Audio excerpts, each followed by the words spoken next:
Hi, I'm Azriel, and I like to make content that is empowering to people. I want to make them feel less alone and that they do have the strength to get through whatever they're going through. I've been through some things, but I just feel like I have some perspective to give that can help others, and so this is that content. And today I'm going to tell you how you choosing not to heal is holding you back. So, I'm going to talk about what I've gone through and what pushed me to start my healing journey and how healing has changed my life so far. I grew up in a dysfunctional household, and this is no knock to my parents. I love them dearly. I know that they did everything they could with what they had at the time, and they were also battling their own demons. I've accepted that. But I think we can all agree that there are things our parents did that negatively affected us. For me, I had a parent who was there physically, but not emotionally, and they were battling with an addiction. And I had another parent who was better at being there emotionally, but they were not there physically as much because they worked all the time. They worked two jobs. And if you know anything about attachment styles, they are formed in childhood. We all have an attachment style. They're formed based off how well our parents meet our needs. And even though I didn't have to worry about the water being shut off, I had food, I had clothes, I had a roof over my head, my emotional needs were neglected at times by both of my parents. And so I formed an anxious attachment style. That means I tend to be more anxious in relationships. I have a fear of being abandoned, and I just generally deal with low self-esteem issues. I also felt some loneliness in my childhood. Yes, I had a brother and we hung out all the time, and I had cousins come over, and I had neighborhood kids that I would play with, and I had friends at school, but there was still a sense of loneliness there. And so I was just like my own best friend, and I kept my own company. I learned how to regulate my own emotions and just deal with some things on my own. There were some things that I probably should have told my parents that I had witnessed or gone through that I just didn't speak up about. I just kind of kept it to myself because I felt, what was the point? I also am very creative and imaginative, and this is from my childhood. I was a very creative kid, and I feel that that was my escape from the harsh reality that my childhood could be at times. My childhood was not crappy. It was not just filled with darkness and trauma and abuse, but there were definitely some moments, things that I witnessed, things that I had gone through that I had to work through as an adult. My parents were not the healthiest example of love, so there was a lot of toxicity, a lot of yelling and arguing under my roof. And even though I'm a pretty likable person, I would say I'm loyal, I'm funny, I'm kind, I can be shy a little, but I can be outgoing, chill. There is a side to me that is very angry, very bitter, like a chip is on my shoulder, like the world is against me sort of vibe. I developed this hard exterior based off what I've seen and what I have experienced. And only people really close to me, like my family, have seen this side. People at school, my friends, and strangers don't see this side. I was in a relatively safe environment. I didn't need to show that side, but at home, that side showed often. And it's something that I'm not proud of, but it makes sense, and I'm still learning how to change that to this day. But that was my story. That's what I had dealt with, and that's what came from it. You are a product of your environment. And so I had a relatively normal childhood and teenhood, but there were some things that I had gone through that were not ideal. Then I got to college, and I entered my first real relationship, my first love. And I was not the best version of myself with this person. Granted, of course, you're young, you're 18, 19 years old. No one is the best version of themselves when they're a young adult. I was learning the ropes and just really figuring out myself. It was my first time away from home, learning to be independent. I was learning what I, wanted. You're falling in love for the first time. You're just kind of immature. You argue, puppy love, petty type of stuff. So I do give myself a lot of grace with that. But my childhood trauma was affecting my relationship. And I didn't know it at the time. I know it now. But at that point in time, I did not know. Like I said, I am an anxious attachment style, and my boyfriend at the time was more secure with some avoidant tendencies. So I was being triggered a lot, didn't know how to communicate really, and I was suffering mentally. I had never really suffered with my mental health in middle school and high school, or at least I don't remember. But when I got to college, I dealt with it often. I would eat my feelings. I gained weight. I went from like 107 to like 128 by the time I left college. And yeah, some of that's just the freshman 15. You do eat a lot when you're in college and you have access to free food, basically. But I do recall moments that I would like go to Popeyes and get fast food when I felt down. I just didn't know how to manage my emotions, manage my thoughts. I felt like they controlled me and I had no control over them. And so I did deal with a lot of mental health issues in college. But my boyfriend was there as best as he could have been to help me. And overall, my college experience was not just that. There were a lot of great moments. I loved my college experience, but there were some low moments, I should say. I formed a perfectionist mindset. I wanted to be the best, most perfect girlfriend ever. I didn't feel like I was enough. I never felt like I was enough, honestly. The low self-esteem was really showing up. I never felt like I was a good enough daughter or sister or girlfriend, and I was very critical of myself. And that was a big part of why I suffered with my mental health. And so when that relationship ended, it lasted about 4 years. I kind of hit rock bottom. I internalized that breakup and I just didn't see myself as worthy. You know, you don't see yourself as enough. And then when the person that you love breaks up with you, I really took it hard. It just like reaffirmed that I was not good enough. I was like, okay, yeah, I'm awful. I'm not a good person. I'm not a good girlfriend. I'm not a good anything. Like, I'm a burden. I'm not worth being with, is basically the rhetoric that I was speaking to myself. And so I kind of fell into a little bit of a depression and I was not eating this time. So I lost some weight and I just kind of took it hard. My self-esteem shattered. I felt like it was my fault and I wasn't worthy.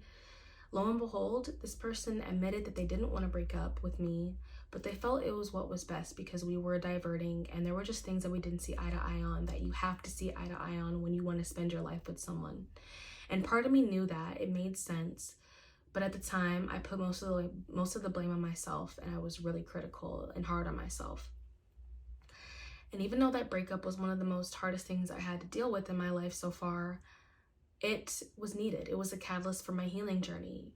I realized that I was hurting and I needed to heal. I realized I didn't love myself and I wanted to learn how.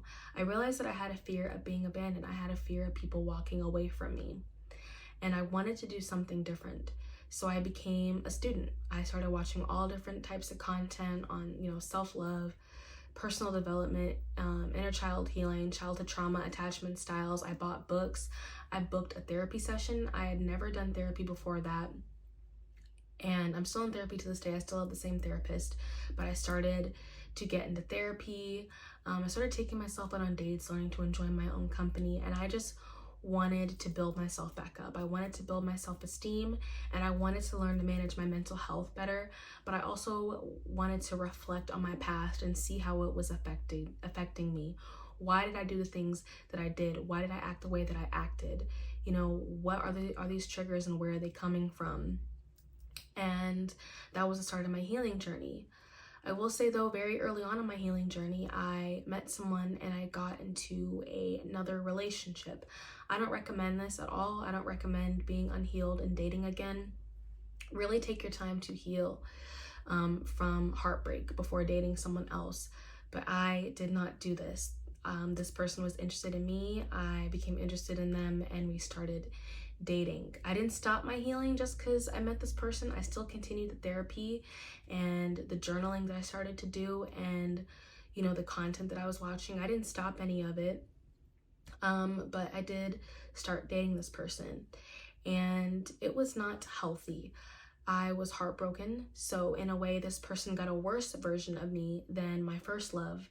I was self-sabotaging, didn't feel like I was enough. I had my fear of being abandoned, of course, on high alert.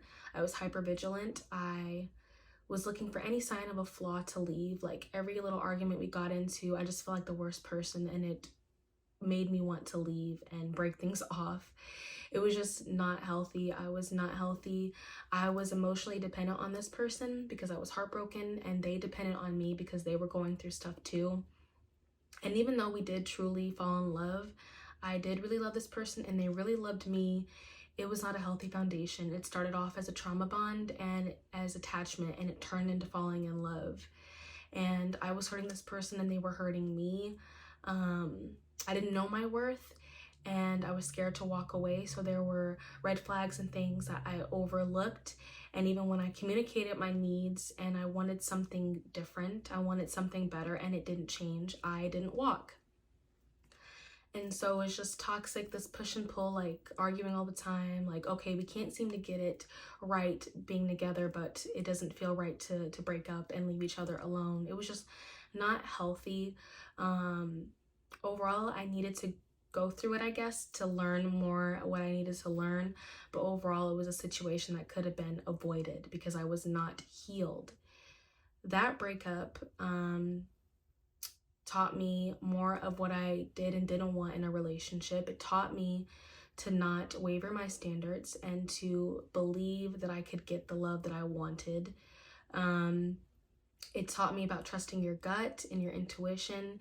It taught me that even though I need to work on myself and be better, I also deserve better.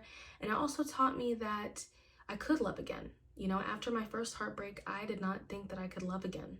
I just felt like my romantic life was over, which now that I look back on it, it's like, girl, you're only 22. You have so much life to live. But that's literally what I thought. And that relationship proved to me that I could give my heart away to someone again. I could love again. But it wasn't the greatest because I gave my heart into pieces. My heart was into pieces when I gave it to this person. But I was still healing while dealing with that toxic relationship. I wrote letters to people who had hurt me in the past. Some people got these letters and they read them and we got to talk about them, which was good. Some people never saw these letters. I just did it for myself and then like ripped it up. There were things that I had gone through that I had never told a soul to, and so I finally revealed it to close family, my closest loved ones. You know, you're just as sick as your secrets, and there was just things that you can't keep to yourself forever. And I had to tell my truth, tell my story, and it was very scary to do and hard to do, but I did it. And just doing things like that, purging and releasing, finally venting how I felt after years of never doing it, things like that were just very cathartic for me, and it really aided in my healing. And so now here I am, almost 3 years later since I started the healing journey. I'm single. I'm taking my time to heal before dating again. And my life has changed. I'm not where I necessarily want to be. I'm not near the end of the journey, which healing is not a destination anyway. You're always going to heal.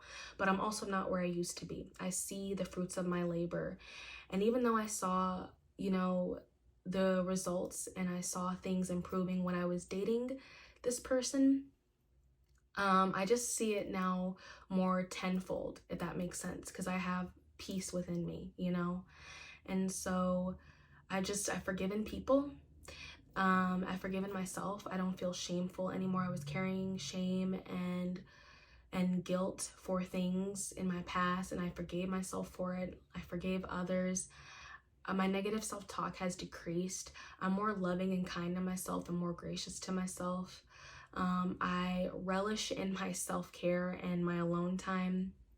I still journal to process things a lot. I'm still in therapy, except my sessions have gone from once a week to every 2 weeks to now I see my therapist once a month. I don't need to see her as much anymore because of how much I've grown. And it just feels like a weight is off my shoulders. The weight is lighter. I see, you know, the other side of healing more and more every day. And it was not easy to get here. It was scary. It was so incredibly painful. There were times where I wanted to give up. But I just kind of reminded myself of my childhood self. And, you know, I put like pictures up around my room of my child self. And I just wanted to be reminded that even though this journey was hard, I'm doing it for her. She had been through some things and she never felt like she was enough. And so I am just choosing to take the reins and be like, no, we're gonna live the life that we deserve. We're gonna get through this. You are worthy, you are beautiful, you are enough, and we've got this. I've got us. And that's what has pushed me to keep going, as well as God. I gave my life to Christ when I was 22, and that helped on my journey tremendously. And just God and my child self has been my strength to be resilient and pushing on. And so I don't know what you have gone through. I'm sure that it was traumatic and painful and you did not deserve it. Truly, I believe that. I'm not just saying that just to say it. Like, we've all been through hard things that we did not deserve. People have hurt us, that, you know, we didn't deserve that hurt. But we can't put our healing in other people's hands. We're responsible for our healing. And I don't know if you're ignoring or just brushing it off, like, oh, everybody has trauma, it's no big deal. Or you're distracting yourself with relationships, drugs, alcohol, medicating, whatever it is. You think running is going to get you to the end of the tunnel, the light at the end of the tunnel quicker, but it's not. It's only delaying your healing. You have to face your past. In order to have a bright and better future, you have to face your past. In order to not feel pain anymore, you have to look at your pain and you have to be in pain. I hope that makes sense. You have to feel before you can heal, basically. And so, like I said, I don't know what you have gone through, but healing has helped my life so far. I know it will continue to help my life. More hard times will come. I will continue to be hurt in life. I accept that. That's life. But I choose to take learning experiences from it instead of internalizing it. I choose to keep talking to myself kindly and being good to myself instead of beating myself up when things happen. And it's just transformed my life so far. And I just recommend healing, you know, because you choosing not to heal is holding you back.